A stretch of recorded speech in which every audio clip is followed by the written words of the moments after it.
trip too. Brad Marchand and David Pastrnak in their feud, which they have vehemently denied. World. Yeah. 50-50 on that one. But any final thoughts on it? And I'll tell you what I think right now. I think there was something there. Yeah. Because of the way Marchand responded and the Bruins responded. And it became this shitstorm against Rich Keefe, which you would never think that they would spend that much time on it. All you really have to say is, I'm not sure where that report comes from. We've been together a long time. We've played together a long time. Yeah. We're like family, yada, yada. Throw in a, he was at my wedding. I was at his wedding, whatever the hell you want to say, and then be done with it. But it was constant. And it was the whole, Keefe bashing. Like typically when someone says something that's truthful, you try to discredit them. You try to over the top discredit them. And that's what it looked like to me with it. Yeah, it was an aggressive defense. I'll call it that. It was an aggressive defense of that. And I'll say what I said before. I'm sure, have had disagreements. Yes. If you play in a team and you play on the same line, you're going to have disagreements because there's going to be times where somebody shoots or somebody passes or somebody thinks they were open and wanted the puck, of course, and didn't get it. So, there's going to be times like that. He could have used your defense. We are family. Families fight. They bicker. They quarrel. Yeah. It doesn't mean we don't love each other. We still love each other. And he could have come out and said that. Look, in families, there's going to be disagreements. Right. We still love each other. We're still brothers. We're still pulling the same way. We still all are, fighting for the Boston Bruins. Mm-hmm.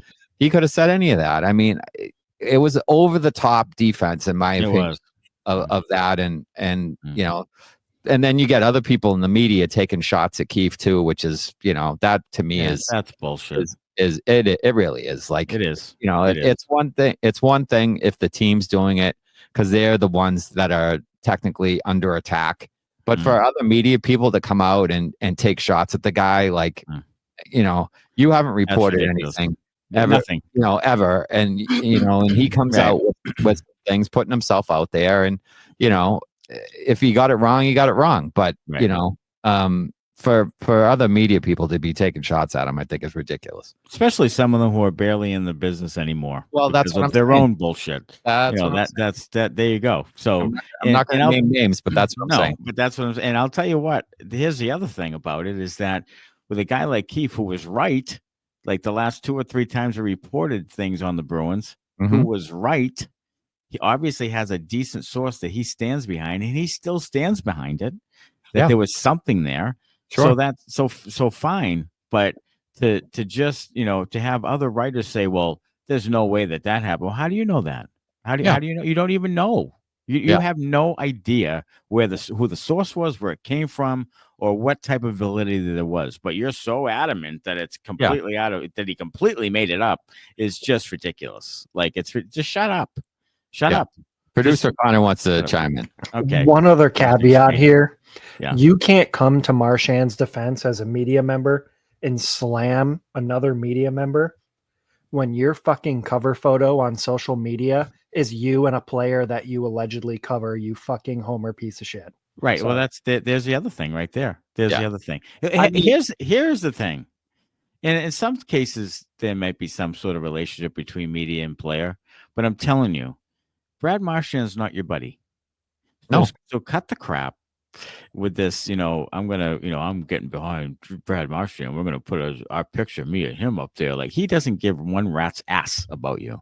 No. Okay. So stop it. Like, this brown nosing thing with some of the media members in the Bruins, like, they don't care about you, dude. They don't. So stop it. Yeah, you're not best friends. So to try to act like you're coming to your friend's defense, like that's not it. Like, I mean, sure, they will be professional to you. They're hockey players. They're nice to everyone for the most part. There's very rarely a hockey player who's an absolute, dickhead outside of, that's just not the way they are most of the time. And so they're going to be cordial. They're going to be nice. They're going to make fun. They're going to have laughs. Like, that's the way it is. And for you or anyone else to mistake that all of a sudden that makes you best friends is a little bit over the top. Yeah. It makes you look like a fool, to be quite honest with you. He'll never be friends with us, and we're not going to try to make friends with him. No. I mean, I would love to be friends with Brad Marchand. Great, but he doesn't give a rat's fuck. We can be friends. What we're doing. But on this, I'll tell you this much. I'll tell you this. Brad Marchand would like our pod. I think he would. He would give us a ton of shit, and we would deserve it. Yeah. And we would deserve it. But we're gonna, like I was just about to say, we're gonna keep it real here. So you know, he'd like that. I would like to be friends with him. I would like to be friends with all the Bruins players, even some guys that I've said that don't play particularly well or that I want to trade. I would still want to. I'll have dinner with Freddie on his way out. Like I'll stop at Massimino's on the way to the airport. Fuck it. Yeah, we'll take it. We'll take it over to the IHOP. We'll get some late night. We'll get some late night breakfast. Well, 2 a.m. over in the Watertown, whatever the hell it is. Yeah. Yeah. Brighton line. Austin. Yeah, let's get shot by the bowling alley. That'll be a grand old time.